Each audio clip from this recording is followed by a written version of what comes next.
Join me as I break down stock futures analysis in a way that's super easy to understand. Can I make it simple enough for anyone to follow along?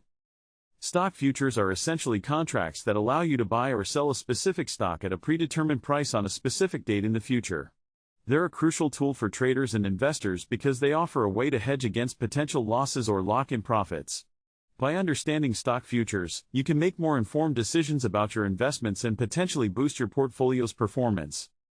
Trying to analyze stock futures can be overwhelming, especially for beginners. One major challenge is the sheer amount of data available. It's easy to get lost in a sea of numbers and charts.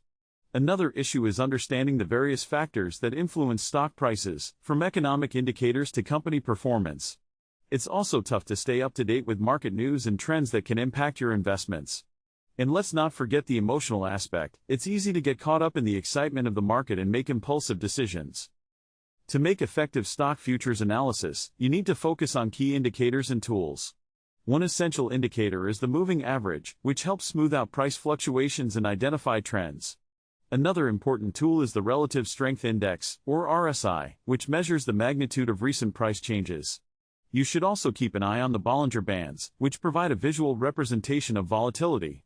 By combining these indicators, you can get a more comprehensive picture of the market.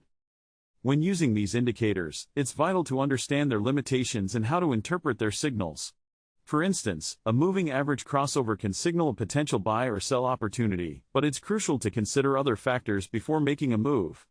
The RSI can help you identify overbought or oversold conditions, but it's not a guarantee of a reversal.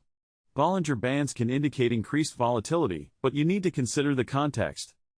A simple yet powerful strategy for improving your stock futures analysis is to focus on the most liquid and actively traded contracts. By doing so, you'll have more accurate and up-to-date information, making it easier to make informed decisions. Another key insight is to keep your analysis simple and avoid overcomplicating things. Sometimes, less is more. By mastering stock futures analysis, you'll be better equipped to navigate the markets and make more informed investment decisions. In summary, understanding stock futures, overcoming analysis challenges, and using key indicators and tools can help you stay ahead of the game. If you've learned something new today or have your own experiences with stock futures analysis, I'd love to hear about it in the comments below. Don't forget to check out my next video, where we'll dive into some actionable trading strategies that you can start using right away.